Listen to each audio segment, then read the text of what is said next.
මිත්‍රවරුනි, ගල් අඟුරු හින්දා මුළු ලංකාවම දැන් ගිනි අරන්නේද? කළු වෙච්ච ගල් අඟුරු ගනුදෙනුව සුදු කරන්න ඩෝබිල සෑහෙන මහන්සියක් ගන්නවා. අපිට ආරංචි ධනහිස්ස මේකට ලක්ෂ ගණන් වියදම් කරන්න ලෑස්ති කියලා. පරණ ජෙප්පු කැට එකතු කරපු සල්ලි තියෙනවනේ දැන් පැලවත්තේ ඕන තරම්. ගල් අඟුරු නිසා ඇතිවෙච්ච මේ කැලල වහගන්න මේ ආණ්ඩුව ඕන ජරා වැඩක් කරන්න ලෑස්ති කියලා අපි දන්නවා.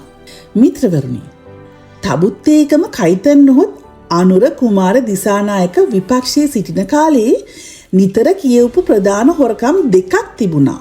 එකක් තමයි අර කට උල් කරලා කියපු මහ බැංකු බැදුම් කර වංචාව. මතකද?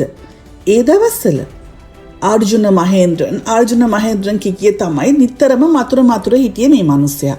අනිත් එක තමයි මිත්‍රවරුනි, අජිත් නිවාඩ් කබ්‍රාල් ග්‍රීක බැදුම් කර ආයෝජනයකින් සිදු කළා කියපු පාඩුව. අර්ජුන මහේන්ද්‍රන්ව මහ බැංකුවේ අධිපති කෙරුවේ රනිල් වික්‍රමසිංහ නිසා එදා අනුර කුමාර දිසානායක පොළොවේ පස් කෑවා මිත්‍රවරුනි. රනිල් තමයි මේ හැම දෙයකටම වග කියන්න ඕනි කියලා. ඒ වගේම තමයි මිත්‍රවරුනි අජිත් නිවාඩ් කබ්‍රාල්ගේ ප්‍රශ්නේදීත් මේ මිනිසයා කරපු දේ. මහින්ද රාජපක්ෂගේ මුළු පරම්පරාවටම මේ මිනිසයා චෝදනා කළා. මිත්‍රවරුනි, විගණකාධිපති වාර්තාව අනුව මහ බැංකු බැදුම් කර වෙන්දේසියේදී සිදු වූ පාඩුව කෝටි 167ක් හෙවත් රුපියල් බිලියන 1.67ක්. හොඳට මතක තියාගන්න මේ ගාන. රුපියල් කෝටි 167ක්. ග්‍රීක බැදුම් කරවල ආයෝජනය නිසා අජිත් නිවාඩ් කබ්‍රාල්ට අල්ලස් කොමිසම නඩු පැවරුවේ රුපියල් කෝටි 184ක් හෙවත් බිලියන 1.84ක පාඩුවක් සිදු කරා කියමින්.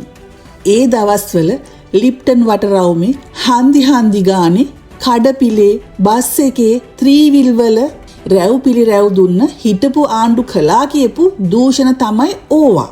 ඒත් මිත්‍රවරුනි, ඔයාලා දන්නවද මේ සුපිරිසිදු මාලිමා ආණ්ඩුවේ ගල් අඟුරු වංචාව ගැන? ඊට කලින් අපි දැන් බලමු මේකට සම්බන්ධ අය කවුද කියලා. 2004 දී රස්සාවක් නැතුව හිටපු වත්මන් විදුලි බල සහ බලශක්ති ඇමති කුමාර ජයකොඩිව තමුන්ගේ කෘෂිකර්ම අමාත්‍යාංශයේ පොහොර සංස්ථාවේ අධ්‍යක්ෂකවරයෙක් කළේ අනුර දිසානායකයි. මෙන්න මෙහෙම තමයි මිත්‍රවරුනි කුමාර ජයකොඩි රජයේ සේවයට එකතු වෙන්නේ. ඊට පස්සේ 2015ත් 2018ත් කාලයේදී පොහොර සංස්ථාවේ දූෂිත ටෙන්ඩරයක් සිදු කිරීම නිසා කුමාර ජයකොඩිව රස්සාවෙන් අයින් කරනවා. මෙහෙම දූෂණයකට වැරදිකරු වෙලා රැකියාවෙන් ඉවත් වෙන්න සිද්ධ වුණ කුමාර ජයකොඩිට ලංකාවේ වැඩිම මිල අධිකම ටෙන්ඩර් ගනුදෙනු සිදු කරන විදුලි බල සහ බලශක්ති ඇමතිකම දෙන්නේ කවුද? අනුර කුමාර. ඕගලන්ට මතකද? ඡන්දේ කාලේ අනුර කුමාර නිල් පාට BMW එක එහෙට මෙහෙට ගියා. ඒක දීලා තියෙන්නේ මෙන්න මේ හාදයා තමයි. ඒ විතරක් නෙමෙයි. මාලිමාවට හොඳටම කඩේ ගිය A5 නිවුස් channel එකේ අයිතිකරුත් මෙන්න මේ කුමාර ජයකොඩි තමයි.